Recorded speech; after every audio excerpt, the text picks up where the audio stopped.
এইটা হলো রমজান মাসের দ্বিতীয় সর্বোচ্চ গুরুত্বপূর্ণ আমল। মাত্র 15 মিনিটের জন্য আপনার পুরো নামাজকে আপনি বরবাদ করছেন। এই রমজান মাস পাওয়ার পরে যদি কোনো মুসলমান আল্লাহর কাছ থেকে তার নাম জাহান্নামীদের তালিকা থেকে কাটিয়ে জান্নাতীদের তালিকায় অন্তর্ভুক্ত করতে না পারে, তাহলে এর চাইতে হতভাগা, এর চাইতে দুর্ভাগা, এর চাইতে কপাল পড়া মুসলমান আর কেউ হতে পারে না। যেটা রমজানের প্রধান আমল, মূলত রমজানের প্রধান আমল কি ভাই? রোজা রাখা। মাশাআল্লাহ, উত্তর সঠিক। রমজান মাসের প্রধান আমল হলো রোজা রাখা। রোজা রাখার চাইতে এ মাসের বড় কোনো আমল হতে পারে না। রোজা রাখা রমজানের সুন্নত না মুস্তাহাব?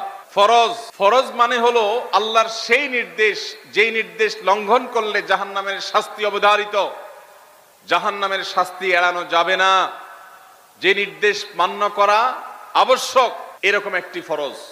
ইসলামের স্তম্ভ কয়টা ভাই? 5টা। নবী করিম সাল্লাল্লাহু আলাইহি সাল্লাম বলেছেন, বুনিয়াল ইসলামু আলা খামস। ইসলাম দাঁড়িয়ে আছে 5টি ফাউন্ডেশনের উপরে, 5টি খুঁটির উপরে, 5টি ভিত্তির উপরে।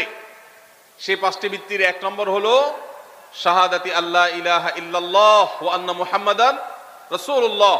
আল্লাহ ছাড়া ইবাদত এবং উপাসনার উপযুক্ত আর কেউ নাই, আর মুহাম্মদ সাল্লাল্লাহু আলাইহি সাল্লাম আল্লাহর পাঠানো রাসূল, এই কথার সাক্ষ্য মুখে দেওয়া, এটা হলো 1 নম্বর স্তম্ভ। স্তম্ভ নম্বর 2 5 ওয়াক্ত নামাজ আদায় করা। স্তম্ভ নম্বর 3 যাকাত আদায় করা, যাদেরকে আল্লাহ সামর্থ্য দিয়েছেন, সচ্ছলতা দিয়েছেন। স্তম্ভ নম্বর 4 হজ করা। স্তম্ভ নম্বর 5 রমজানের রোজা রাখা। তবে অনেক হাদিসে রমজানের রোজাকে 4 নম্বরে আর হজকে 5 নম্বরে রাখা হয়েছে। তাহলে রমজান মাসের রোজা রাখা এটা শুধু ফরজ না, মৌলিক ফরজ। নবী করিম সাল্লাল্লাহু আলাইহি সাল্লাম বলেছেন, যদি কেউ জীবনে একটি রোজাও শরিয়া গ্রাহ্য ওযর ছাড়া কেউ যদি ভঙ্গ করে, রোজা না রাখে, রমজানের পরে যদি সে সারা জীবনও রোজা রাখে, দায় মুক্ত হয়তো হয়ে যাবে। সে কাজা আদায় করেছে, কাফারা আদায় করেছে, দায় মুক্ত হয়তো হয়ে যাবে। কিন্তু রমজানের একটা রোজা রেখে আল্লাহর কাছে যে পরিমাণ মর্যাদার অধিকারী হওয়ার কথা, সারা জীবন রোজা রেখেও রমজানের ওই একটা রোজার ক্ষতিপূরণ করা সম্ভব নয়। এই জন্য সবাই রমজান মাসে ফরজ রোজা রাখবো তো ইনশাআল্লাহ। সকল প্রাপ্তবয়স্ক সুস্থ ইমানদারের জন্য রমজানের রোজা রাখা ফরজ। আমাদের উদ্দেশ্য হবে আল্লাহর সন্তুষ্টি অর্জন, পাশাপাশি পার্থিব উপকারিতা এমনি পেয়ে যাব। আল্লাহ আমাদের সবাইকে রমজানের রোজা রাখার তৌফিক দান করুন। ভাইরা আমার, নবী করিম সাল্লাল্লাহু আলাইহি ওয়াসাল্লাম তিনি বলেছেন, যে ব্যক্তি রমজানে ঈমান এবং ইখলাসের সাথে আল্লাহকে খুশি করবার জন্য রমজান রোজা রাখবে, আল্লাহ তার পূর্বের সমস্ত গুনাহ মাফ করে দিবেন। অনেক যুবক আছেন গ্যাস্ট্রিকের অজুহাতে, অনেকে আছেন প্লাস্টিকের অজুহাতে রোজা রাখেন না। কারো গ্যাস্ট্রিক, কারো প্লাস্টিক। সামান্য একটু রোজা রাখতে যে যুবক পারে না, সে নিজেকে মুসলিম দাবি করে কোন মুখে?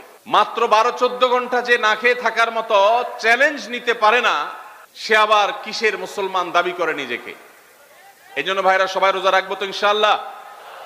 বাসা বাড়িতে বাচ্চাদেরকে কৈশোর বয়স থেকে তাদেরকে রোজা রাখতে শেখাবেন। সাহাবায়ে কেরাম আশুরার রোজা পর্যন্ত বাচ্চাদেরকে রাখাতেন এবং তাদেরকে খেলনা দিয়ে ভোলাতেন, রোজা রাখতে তাদের সাহায্য করতেন। সকল প্রকার পাপাচার বর্জন করা, গুনাহের কাজ থেকে বিরত থাকা, এইটা হলো রমজান মাসের দ্বিতীয় সর্বোচ্চ গুরুত্বপূর্ণ আমল। রমজানের স্পেশাল আমলের মধ্যে সবচেয়ে গুরুত্বপূর্ণ আমল হলো রোজা রাখা, আর দ্বিতীয় সর্বোচ্চ গুরুত্বপূর্ণ আমল হলো সব ধরনের পাপাচার বর্জন করা, গুনাহের কাজ ত্যাগ করা। যদি কেউ রমজানে রোজা রাখে আবার চোখ দিয়ে হারাম জিনিস মোবাইলে দেখে, স্ক্রিনে দেখে, পত্রিকার পাতায় দেখে, অফলাইনে দেখে, পর্নোর দিকে তাকায় থাকে, সে যদি কান দিয়ে হারাম জিনিস শুনে, গান বাদ্য, এই সমস্ত কিছু সে যদি উপভোগ করে, তাহলে তার এই রোজা আর উপোস থাকার মধ্যে কোনো পার্থক্য। মনে রাখবেন, রোজা শুধু পেটের হয় না, রোজা চোখের হয়, রোজা কানের হয়, রোজা হাতের হয়, রোজা মুখের হয়, রোজা শরীরের প্রত্যেকটা অঙ্গ প্রত্যঙ্গের হয়। একজন মানুষ যখন তার পুরো শরীরের রোজা করে, সে যখন সকল অঙ্গ প্রত্যঙ্গ দিয়ে আল্লাহর আনুগত্য করে, আল্লাহর নাফরমানি থেকে বেরিয়ে আসে, তখন সে সত্যিকারের রোজাদার হয়। আর যে শুধুমাত্র দিনের বেলায় পানাহার বর্জন করে, যৌনাচার বর্জন করে, আর সমস্ত পাপাচার অপকর্ম সে যথারীতি অন্য সময়ের মতো রমজান মাসেও করে, এই রোজাদার পেটের রোজা রেখেছে কিন্তু তার শরীরের অন্য অঙ্গ প্রত্যঙ্গগুলো আল্লাহর কথা শুনে নাই, সো সেগুলো কিন্তু রোজা রাখে নাই। এই রোজা আল্লাহর কাছে মাকবুল এবং গ্রহণযোগ্য রোজা হতে পারে না। অতএব আমরা রমজান মাসে সব ধরনের গুনাহের কাজ বর্জন করবো তো ইনশাআল্লাহ। ইসলাম বলে, হে মুসলিম তরুণ, তোমার চোখের এরিয়ার মধ্যে কোনো পরনারী, কোন সুন্দরী নারী পড়ে গেছে, তুমি আঁচ করতে পেরেছ, সাথে সাথে তোমার দৃষ্টিকে তুমি নিয়ন্ত্রণ করো, অবনত করো। কুল্লিল মুমিনিনা ইয়াগুদ্দু মিন আবসারিহিম ওয়া ইয়াহফাযু ফুরুজাহুম। আল্লাহ বলেছেন, হে রাসূল বলে দিন ইমানদার পুরুষদেরকে তারা যেন তাদের চোখগুলোকে নামিয়ে রাখে, তাদের সম্ভ্রমকে তারা সংরক্ষণ করে। মনে রাখবেন, যা খুশি তা করতে পারা এটা যোগ্যতা নয়। নিজেকে নিয়ন্ত্রণ করলাম, যা খুশি তা করব না, এর নাম হলো যোগ্যতা। ডায়রিয়ার রোগী ডাইরেক্ট হয়ে যায়, যা খুশি যে করে, নিজের মন যেদিকে তাকে নাচায় সেদিকে নাচে, এই লোকটা অসুস্থ মানুষের মতো। আর মুসলিম যুবক, মুসলমান মানুষ, নারী পুরুষ, সে নিজেকে নিয়ন্ত্রণ করে। আল্লাহ এটা হারাম করেছেন, আমার মন চায়, চাইলেই আমি সেটা নিতে পারি, কিন্তু আমি নেব না। আমি একটা জিনিস ধরতে পারি, আল্লাহ হারাম করেছেন, সেজন্য আমি ধরবো না। এই শিক্ষাটা রমজান আমাদেরকে দেয়। অতএব রমজানের সবচেয়ে গুরুত্বপূর্ণ আমল হলো পাপাচার বর্জন করা। নবী সাল্লাল্লাহু আলাইহি সাল্লাম বলেছেন, যে ব্যক্তি রমজানে রোজা রাখলো আর পাপাচার বর্জন করলো না, তাহলে এই রোজা রাখার উপোস থাকার ভিতরে কোনো পার্থক্য নাই। রাতে তারাবির নামাজ আদায় করা, রাতে কি আদায় করা ভাই? তারাবির নামাজ আদায় করা কি ফরজ না নফল? ফরজ না সুন্নত? সুন্নত, সুন্নতে মুআক্কাদা। নবী করিম সাল্লাল্লাহু আলাইহি সাল্লাম বলেছেন, মান কামা রমাদানা ঈমানান ওয়া ইহতিসাবা গুফিরা লাহু মা তাকাদ্দামা মিন যামবি। যে ব্যক্তি রমজান মাসে রাতে দাঁড়িয়ে তারাবির নামাজ পড়বে, তার পূর্বের সমস্ত গুনাহ খাতা মাফ করে দেওয়া হবে। এই জন্য তারাবির নামাজ পড়বো তো ইনশাআল্লাহ। তারাবির নামাজ 4G গতিতে হবে না 5G গতিতে? কি বলেন, 4G না 5G? ভাইরা আমার, সবকিছুতে গতি ভালো না, সবকিছুতে গতি ভালো না।